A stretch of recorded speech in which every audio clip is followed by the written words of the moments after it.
Assalamualaikum warahmatullahi wabarakatuh. Waalaikumsalam warahmatullahi wabarakatuh. Selamat pagi anak-anak semuanya. Selamat pagi, Bu.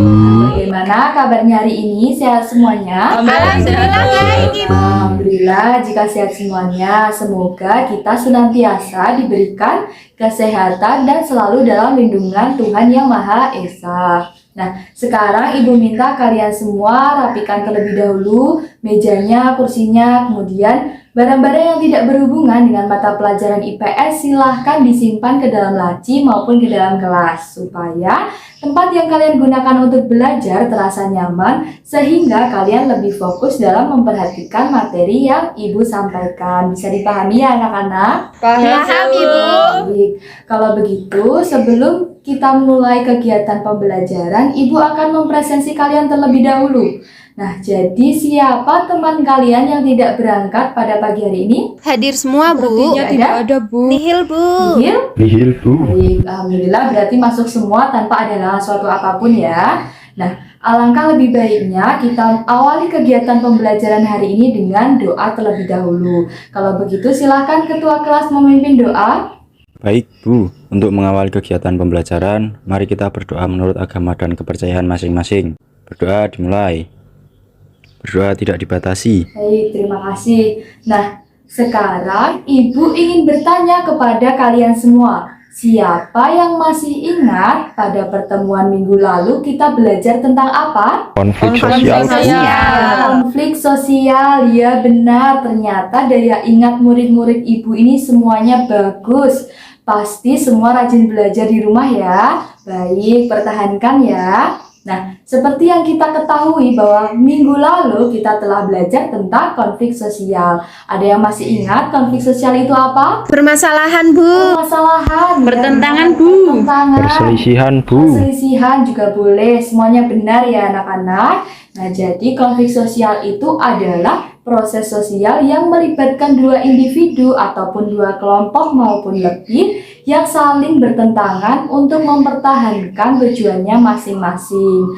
Nah, minggu lalu kita juga sudah belajar tentang 4 faktor penyebab konflik sosial. Ada apa saja? Yang pertama, faktor penyebabnya yaitu Perbedaan perbedaan individu. individu. Kemudian yang kedua, perbedaan kepentingan, benar. Kemudian perbedaan latar belakang kebudayaan. Dan yang terakhir, Perubahan nilai yang cepat. ya, benar ya anak-anak. Nah, konflik sosial ini seringkali menimbulkan dampak negatif yang merugikan masyarakat. Nah, oleh karena itu kita perlu mewujudkan adanya integrasi sosial. Nah, oleh karena itu pada pertemuan kali ini kita akan belajar tentang integrasi dalam kehidupan sosial. Nah, sebelum kita mulai pembelajarannya, Ibu akan membacakan tujuan pembelajarannya terlebih dahulu. Nah, pada materi integrasi dalam kehidupan sosial ini, Ibu harap nantinya peserta didik dapat menjelaskan pengertian integrasi sosial dan syarat terbentuknya integrasi sosial dengan tepat. Kemudian yang kedua, peserta didik dapat mengidentifikasi bentuk-bentuk integrasi sosial sesuai dengan pemahamannya masing-masing. Yang ketiga, peserta didik dapat memahami proses integrasi sosial dengan tepat. Dan yang terakhir, peserta didik dapat mendeteksi faktor pendorong dan faktor penghambat integrasi sosial secara kritis. Selain itu, Ibu menggunakan model pembelajaran Discovery Learning untuk materi hari ini. Kemudian Ibu menggunakan pendekatan saintifik dan juga metode diskusi dan tanya jawab. Sehingga nanti Ibu akan membentuk kalian ke dalam beberapa kelompok untuk mengerjakan tugas yang Ibu berikan melalui LKPD. Bisa dipahami ya anak-anak? Paham, Ibu. Jadi kalau begitu langsung saja kita mulai pembelajarannya. Nah, coba perhatikan PowerPoint yang Ibu tayangkan berikut ini ya. Nah, pada PowerPoint yang sedang Ibu tayangkan ini ada dua gambar yang berbeda, yaitu ada gambar di sebelah kanan dan gambar di sebelah kiri. Nah, berdasarkan pengamatan kalian semuanya, gambar manakah yang menunjukkan adanya integrasi sosial? Gambar yang sebelah kanan, Bu. Nah, benar ya anak-anak. Jadi, gambar yang menunjukkan integrasi sosial itu adalah gambar yang berada di sebelah kanan. Kemudian, gambar yang berada di sebelah kiri adalah contoh dari konflik sosial. Nah, coba perhatikan gambar yang menunjukkan integrasi sosial. Ada yang bisa menyimpulkan integrasi sosial itu apa? Persatuan. Persatuan, benar. Nah, jadi apa itu integrasi sosial? Integrasi sosial merupakan proses penyesuaian unsur-unsur yang berbeda dalam masyarakat sehingga menjadi satu kesatuan yang utuh. Nah, unsur-unsur yang berbeda tersebut dapat meliputi ras, etnis, agama, bahasa, kebiasaan, sistem nilai, dan lain sebagainya. Nah, kemudian bagaimana integrasi sosial dapat terjadi dalam kehidupan masyarakat? Maka ada syarat-syarat terbentuknya integrasi sosial, yaitu ada 2. Syarat yang pertama yaitu adanya kesadaran kolektif dalam kehidupan masyarakat. Jadi setiap individu itu harus memiliki kesadaran bahwa manusia itu adalah makhluk sosial. Jadi setiap individu pasti akan membutuhkan individu yang lainnya. Kemudian syarat yang kedua yaitu adanya kesepakatan bersama atau konsensus mengenai nilai dan norma dalam kehidupan masyarakat. Seperti yang kita ketahui bahwa Indonesia itu secara geografis merupakan negara kepulauan yang terdiri dari beberapa pulau dan beberapa daerah. Nah, setiap wilayah di Indonesia pasti memiliki nilai dan norma yang berbeda-beda. Akan tetapi, Indonesia ini berdiri sebagai negara kesatuan Republik Indonesia yang memiliki kesepakatan bersama atau konsensus terkait nilai dan norma, yaitu diwujudkan dengan adanya nilai-nilai Pancasila yang harus ditaati oleh seluruh masyarakat di dalamnya. Nah, sampai di sini adakah yang ingin bertanya? Saya bertanya, Bu, tentang inti dari maksud integrasi sosial itu apa ya, Bu? Baik, pertanyaan yang bagus. Jadi, secara inti, secara kesimpulan, integrasi sosial itu adalah satu kesatuan yang utuh untuk menyatukan beberapa unsur kebudayaan yang berbeda-beda. Tujuannya yaitu untuk mencapai keteraturan sosial, keharmonisan sosial, dan juga untuk melahirkan budaya-budaya baru atau budaya yang menjadi ciri khas suatu wilayah tanpa meninggalkan budaya yang lama atau dengan meninggalkan budaya yang lama. Bisa dipahami ya anak-anak? Paham, Ibu. Baik, jika sudah paham semuanya, sekarang Ibu akan beralih ke aktivitas kelompok. Jadi Ibu akan membagi kalian semua menjadi 3 kelompok, di mana masing-masing kelompok nanti akan terdiri dari 5 atau 6 anak.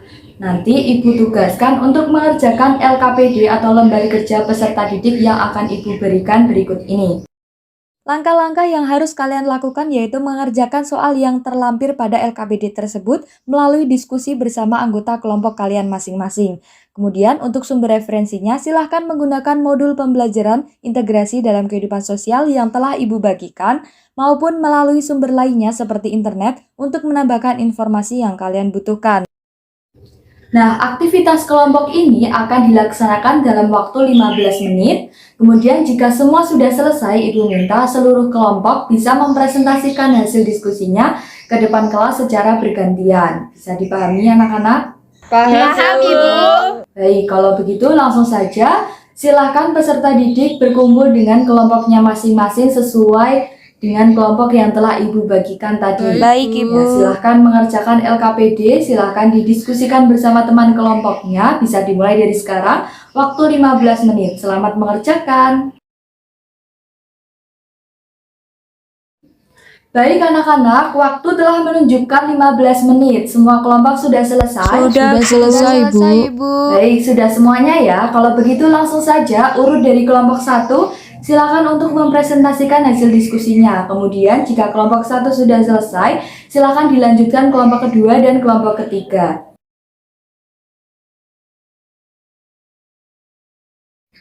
Baik, terima kasih anak-anak yang telah melaksanakan presentasi dengan baik. Ibu akui hasil diskusi kalian sangat memuaskan. Nah, sekarang mari kita bahas bersama terkait materi integrasi sosial yang baru saja kalian diskusikan bersama teman-teman. Yang pertama yaitu tentang bentuk-bentuk integrasi sosial. Ada berapa anak-anak? Ada tiga.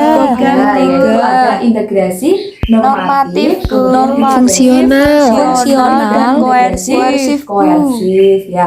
Nah, integrasi normatif adalah bentuk integrasi yang terjadi akibat adanya norma-norma yang berlaku di masyarakat. Contohnya yaitu seperti yang didapatkan oleh kelompok 1 pada lembar LKPD-nya, yaitu masyarakat Indonesia yang dipersatukan dengan semboyan Bhinneka Tunggal Ika. Nah, selanjutnya bentuk integrasi yang kedua yaitu integrasi fungsional yang didapatkan oleh kelompok 2 ya. Yaitu bentuk integrasi yang terbentuk sebagai akibat adanya fungsi-fungsi tertentu dalam masyarakat. Contohnya yaitu Indonesia yang terdiri dari berbagai suku mengintegrasikan dirinya dengan melihat fungsi masing-masing seperti suku Bugis melaut, suku Jawa bertani, suku Minang pandai berdagang, dan sebagainya. Nah, bentuk integrasi yang ketiga yaitu bentuk integrasi koersif, yaitu yang didapatkan oleh kelompok 3 ya. Yaitu bentuk integrasi yang dilakukan dengan cara paksaan. Nah, hal ini biasanya dilakukan bila diyakini banyaknya akibat negatif jika integrasi tidak segera dilakukan, atau pihak yang diajak untuk melakukan integrasi sosial ini enggan melakukan atau mencerna integrasi. Contohnya apa? Contohnya konflik dalam kehidupan sosial.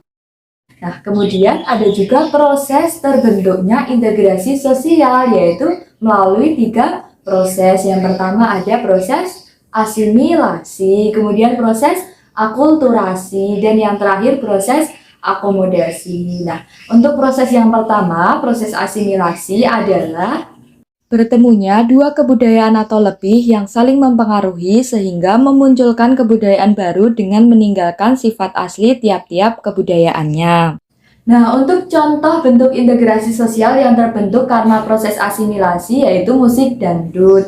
Nah, musik dangdut itu terdiri dari beberapa budaya yang membentuk menjadi satu, kemudian lahirlah budaya ciri khas Indonesia yaitu musik dangdut. Nah, budaya apa saja? Yaitu ada budaya dari India, kemudian budaya dari Melayu, dan juga budaya dari Arab. Kemudian bersatu melahirkan musik dangdut yang menjadi budaya Indonesia.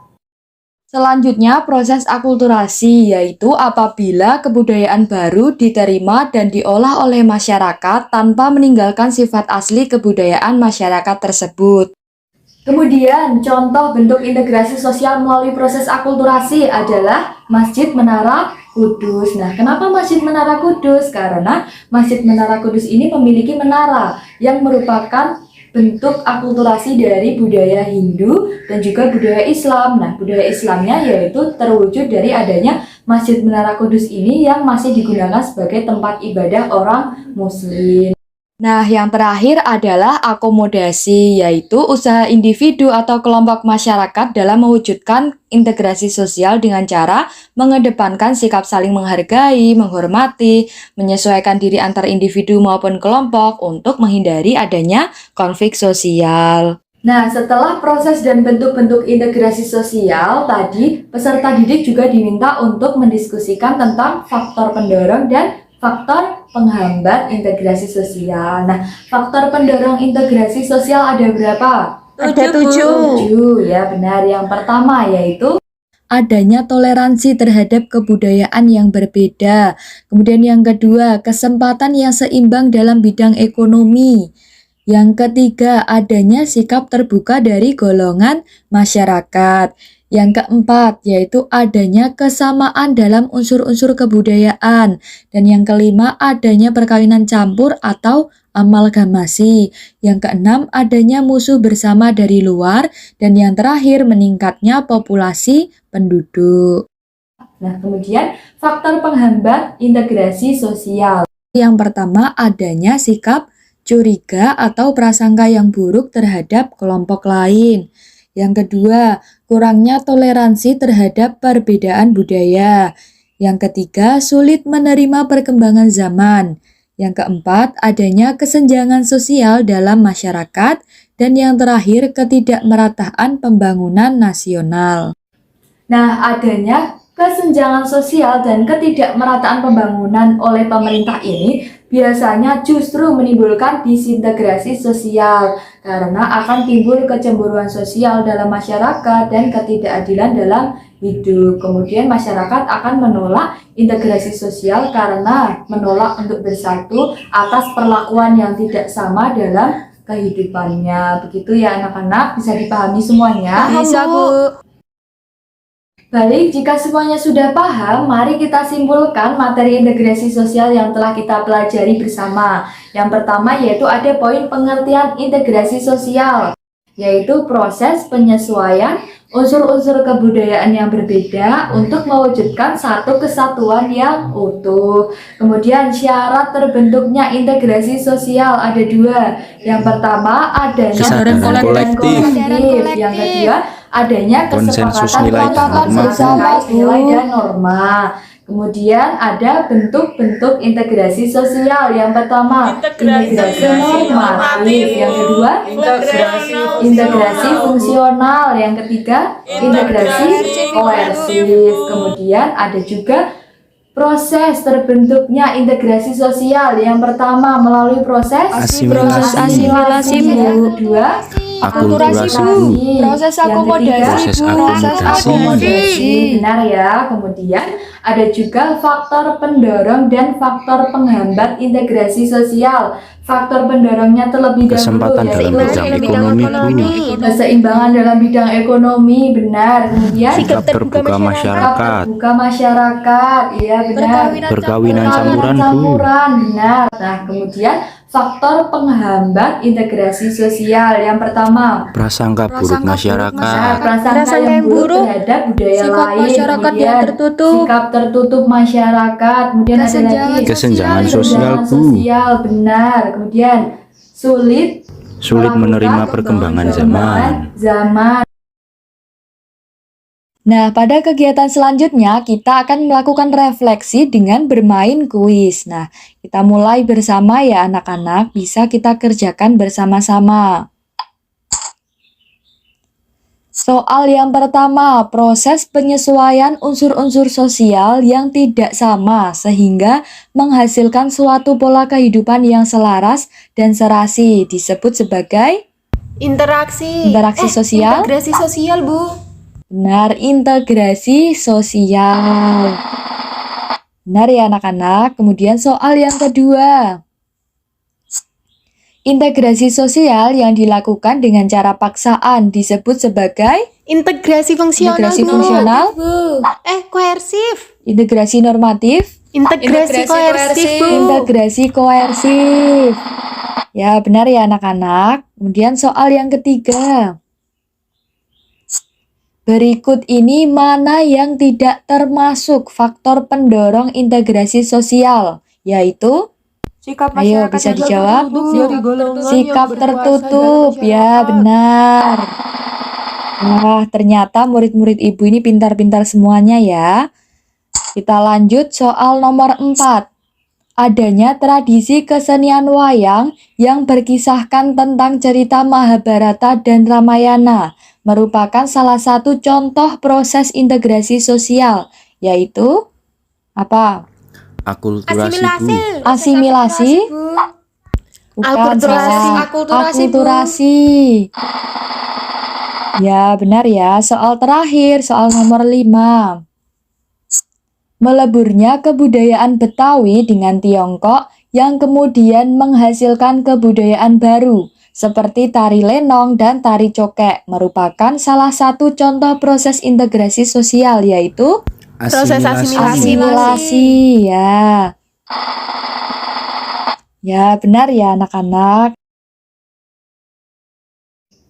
Nah, alhamdulillah ya anak-anak, semua kuis sudah kita kerjakan dengan benar. Ibu akui anak-anak ibu ini semuanya pintar dan hebat-hebat. Dipertahankan ya anak-anak. Nah, sampai di sini Ibu harap materi yang kita pelajari hari ini bermanfaat bagi kita semuanya. Sebelum kita akhiri kegiatan pembelajaran pada pagi hari ini, silakan ketua kelas untuk memimpin doa penutup terlebih dahulu.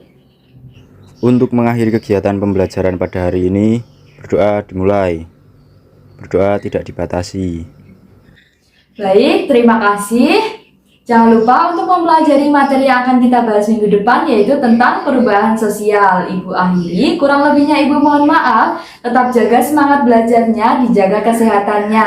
Wassalamualaikum warahmatullahi wabarakatuh. Waalaikumsalam warahmatullahi wabarakatuh. Terima kasih, Bu.